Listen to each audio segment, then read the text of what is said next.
There is a certain technique that kind of breaks one of the biggest rules of bass playing, but it creates one of the most beautiful sounds that you can get out of a bass. So if you're not already using it, I think you should be. And rules. And the best part is that you only need to know 2 ultra simple shapes to start using this underrated sound for yourself. This video is brought to you by my Critical Mass Bassline Challenge. If you're in a bassline rut, this challenge will have you creating catchy, melodic basslines fast. The link is in the description. But what do these shapes actually sound like? Well, you might recognize this bassline from Coldplay's Magic.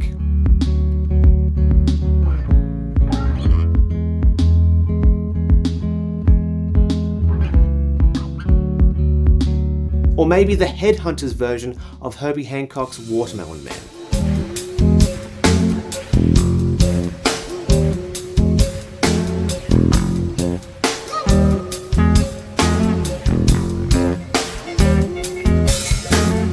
Or maybe you know the Smiths' Heaven Knows I'm Miserable Now.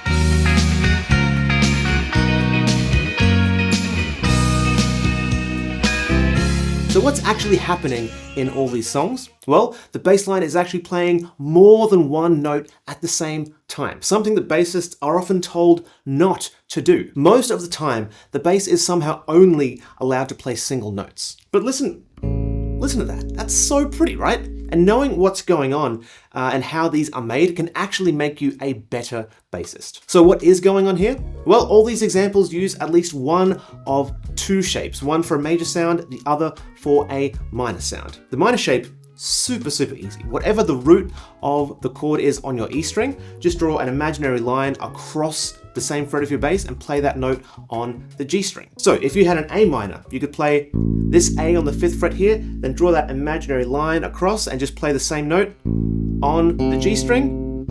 That is the shape for A minor. Super easy. And whatever note you're playing on the E string in that shape, it's that minor chord. So play a D, for example, this D right here, plug in the shape, it's a D minor sound. If you played this F sharp up here, plug in the shape, that's an F sharp minor sound right there. It could not be simpler for the minor ones. Now, I generally use my middle finger on the note on the E string, and then the note on the G string is either my ring finger or my pinky.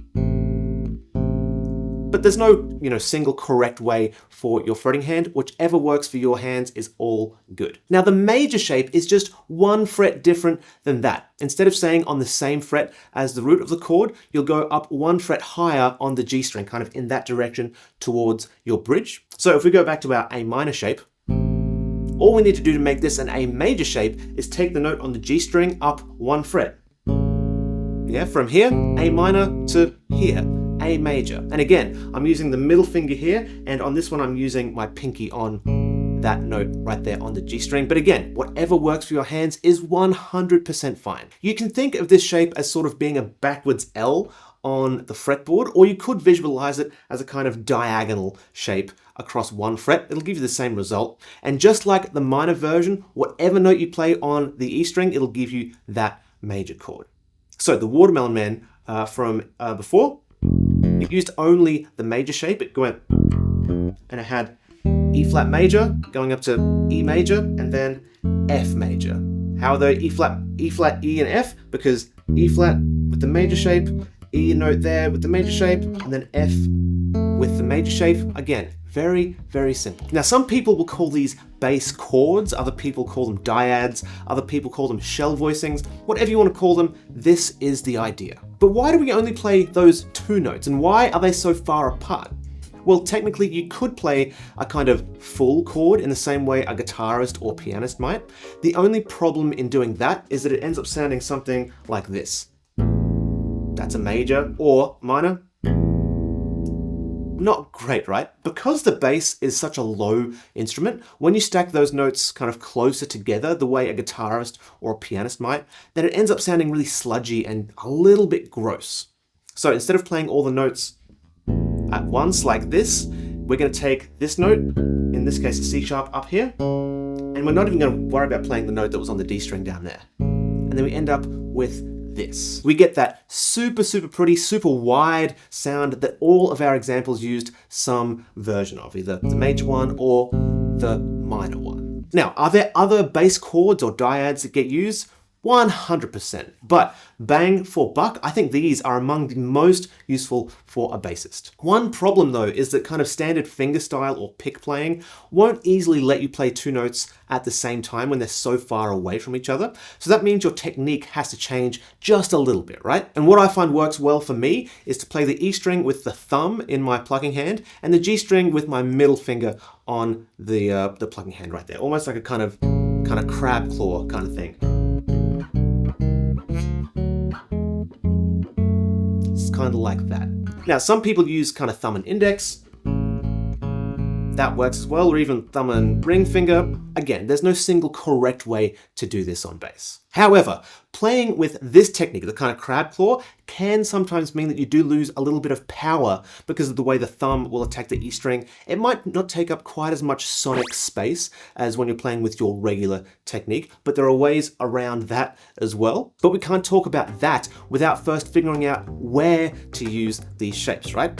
And there are three main ones. The first place is probably where I use them the most, and that's when you're playing in kind of like a power trio setting. Now, in case you don't know, a power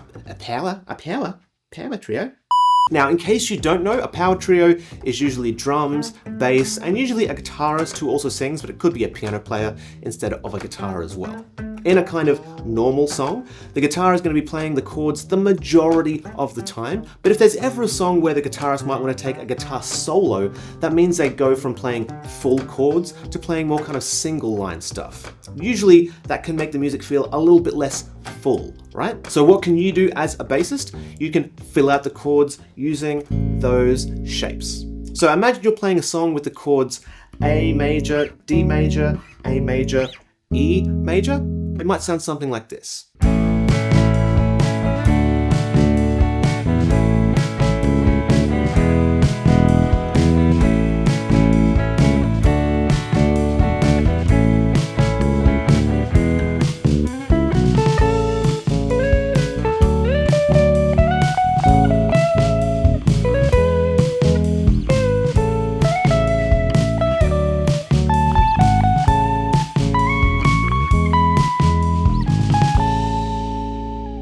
To someone listening, they might not even notice that you're doing it, but they might notice if those chords, those diads you're doing, weren't filling out the sound. It just might make things feel a little bit emptier.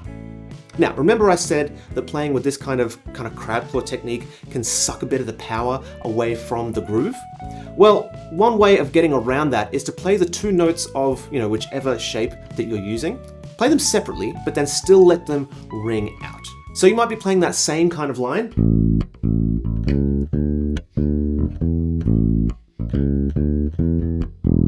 But then the guitarist starts taking a solo and you want to fill the song out and keep the groove kind of as close as possible to how it sounds doing that way. So what you do is, instead of playing the kind of crab claw, playing both notes at the exact same time, just use your normal technique, really nail the groove, the kind of root on beat one, then play the next note on the G string above.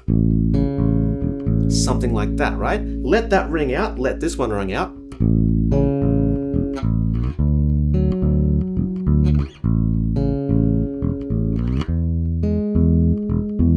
That way you're not losing any of the power from, using a different technique, but you still get the kind of richness and fullness that playing that shape gives you. So in context, it might sound like this.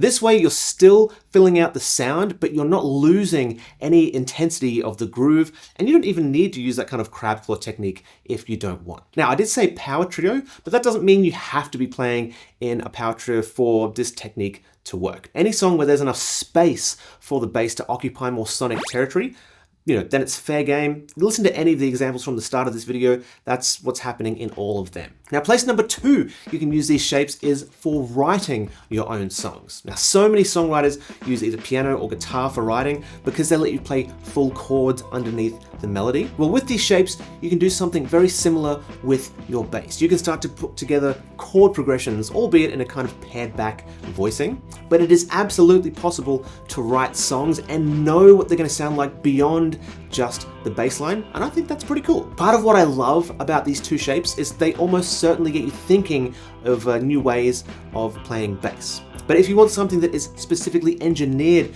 to spark your creativity and break you out of a bassline rut, then I would highly recommend my Critical Mass Bassline Challenge. Every single day of the challenge, you get a brand new concept or model that you can use to create hundreds or even thousands of your own brand new original basslines that are super catchy, melodic, and in the pocket without needing advanced theory knowledge or decades of experience.